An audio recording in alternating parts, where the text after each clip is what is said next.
What's going on, everybody? Welcome back to another episode of Southside Fishing. I'm your host, Nick. So this video is going to be a little bit different. I'm just going to basically, since I didn't get a chance to actually fly out to and attend ICAST 2018, which if you didn't know, just happened a couple days ago in Orlando, Florida.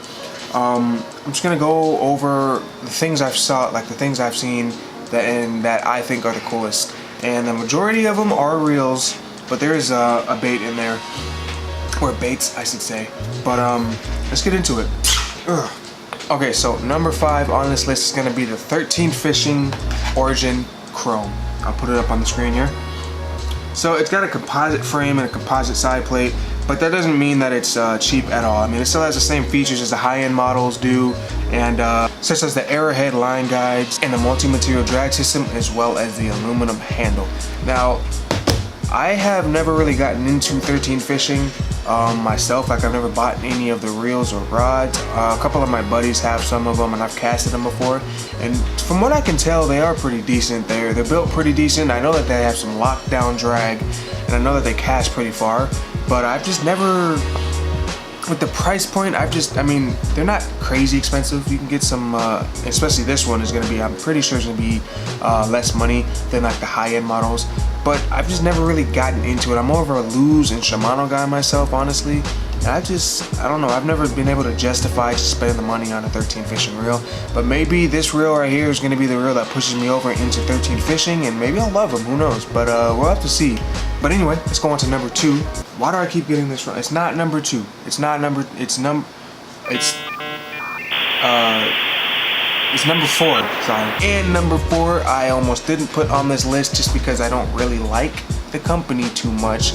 It's not that they make like terribly bad products or anything. They do have some high-end good reels, but I just never I had one of their reels and it just failed me, and it just. But that being Daiwa, and they've come out with a new entry-level reel that's going to be the Daiwa Tatula, priced at about 159 bones. Now, this reel is a smaller reel. They got new handles with better grips on them. It's a sticky grip, so you're not slipping off if it's wet or anything like that. They've got their Mag-C magnetic brake, or Mag-4C magnetic braking systems, which is supposed to reduce backlash, I guess. They got the standard T-wing system that you're used to in the Tatulas, which, I mean, they cast farther with those T-wing guides. I don't know what they're called, but they're supposed to cast farther, straighter, and blah blah blah, who knows. I don't really like Daiwa, but for those who like Daiwas and their higher end Tatulas and stuff like that, and you don't really want to break the bank, this is going to be the reel for you. Like I said, it's only 159 bucks, so it's not too bad. But let's move on to number 3 on this list.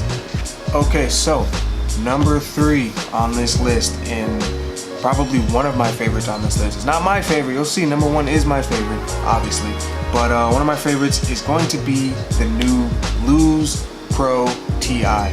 Now, like I said earlier, I mean, I am a huge Lew's fan, honestly, and this reel is just absolutely gorgeous. Gorgeous. That purple and that black is just beautiful. Now, this is a lighter reel as well as a much smoother reel. It's got a solid aluminum frame and side plates. It's got 11 ball bearings, hence why it's so smooth. It casts insanely far. It comes in multiple gear ratios, which is good. Left and right-handed retrieves, and the handles, which Lew's is highly noted for, are just as good as any of the other Lew's. They're so comfortable. Once you cast them out there, you'll be hooked instantly. So I'm really excited about that Lew's, and I think I might have to pick that one up for sure. So let's move on to number 2 on this list. And number 2 is going to be the bait, or I should say baits, because there's 6 of them. And so these baits were highly anticipated by everyone in the fishing industry, honestly. And I couldn't wait for them to come out. I gotta pick me up some of these.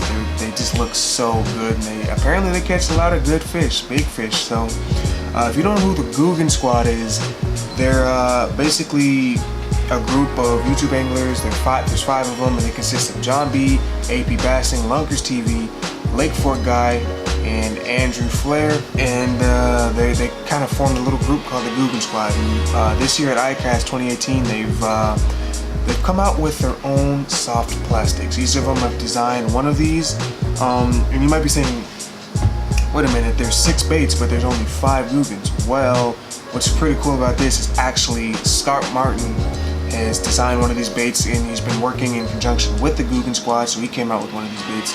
I don't remember exactly who came out with each bait, but I know a couple.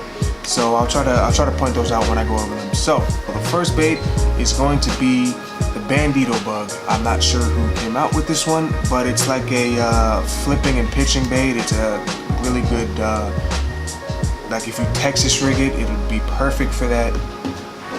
It'd probably be decent on a trailer to a jig as well. And it's like that cross style bait with those pinchers at the end that just look like they displace a lot of water, honestly, and looking like an all-around juicy bait. Second is going to be the Cracking Craw. I do know who came out with this one. That is John B. This is another kind of like flipping and pitching bait, really good for jigs, trailers, stuff like that.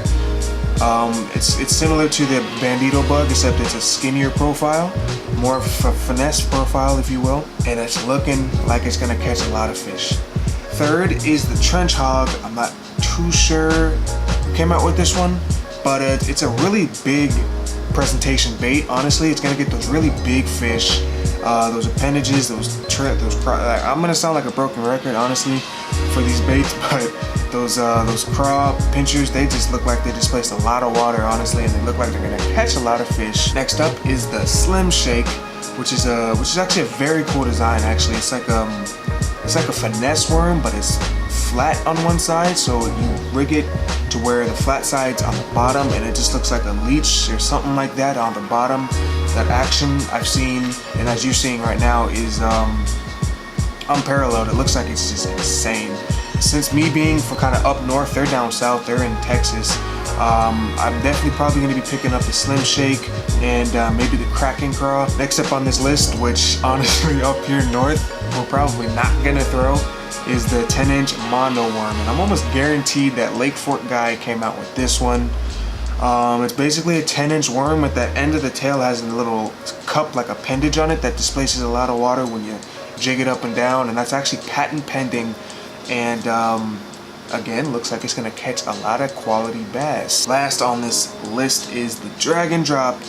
I don't know if Lunkers TV came out with this one, I'm not sure, but it's another one that I'd be using up here north because it's you can basically rig this very finesse. You could throw it on a drop shot, you could throw it on a little shaky head, and that action is just super good, looking like it's gonna catch some fish, like I always say. Okay, so moving on to number 1 on this list, which is my favorite. I'm stoked, I'm so excited, I really want it, I'm gonna get it. That is the Shimano Curado DC. Now, I am stupidly stoked for this thing, for me to get my hands on this, basically. It's basically, if you've used any Shimano products before, it's basically it is a Shimano Curado K with a DC chip in it. So it's that same really good Shimano Curado K that you come to know and love. It's just got a DC chip in it. And all that means is you're gonna be able to cast further, smoother, with minimal to no backlashes. So that DC chip in there, what it has is it has 4 modes, 1, 2, 3, and 4. Mode number 1 is going to be for your maximum distance, your maximum casting distance in ideal conditions, obviously. Number 2 is going to be for braid and monofilament. Number 3 is going to be for fluorocarbon. And number 4 is going to be for skipping, like if you're skipping it under a dock. I don't know if you're flipping docks, you skip maybe a trench hog under a dock, or for maximum braking for the beginners who are just learning to cast a bait caster and don't want to backlash every single cast. And almost the best thing about this reel is, even though it has a DC chip in it, it's not going to cost 500, 600, 700 bucks. It's going to cost $249.99, and it is here in the US. You don't got to buy it on eBay and get it shipped over from Japan or anything dumb like that. It's here in the US, and you can get it. This is a stupid good price for this reel, especially because there's a DC chip in it. And honestly, DC chips are starting to be the future of bait casting and fishing, and yeah. But anyway, that was my top 5 coolest things that were announced and released in ICAST. I was so sad that I couldn't get out there. It was all the way in Tampa Bay, Florida, or Orlando, Florida, sorry, and I just couldn't get out there. So anyway, hope you guys enjoyed, and hope you guys do check out some of these baits and reels that I've told you guys today. They're really good. They're really good, actually. And like I said, I mean, my two favorite on this list are that Lose Pro TI and the Shimano Curado DC. So hope you guys enjoyed this video, and please like, comment, subscribe. When you subscribe, go ahead and hit that bell notification so that you are notified every time I upload. YouTube doesn't even tell people when I upload most of the time anymore. I don't know why. It's not just me that it happens to, but whatever, YouTube. Also, don't forget to share this video with your friends. It helps me bringing in new people, teaching them how to fish if they don't know how to fish, or giving them tips and tricks if they do know how to fish, and just telling them things that they might not have known. So hope you guys enjoy it again, and as always, fish every day.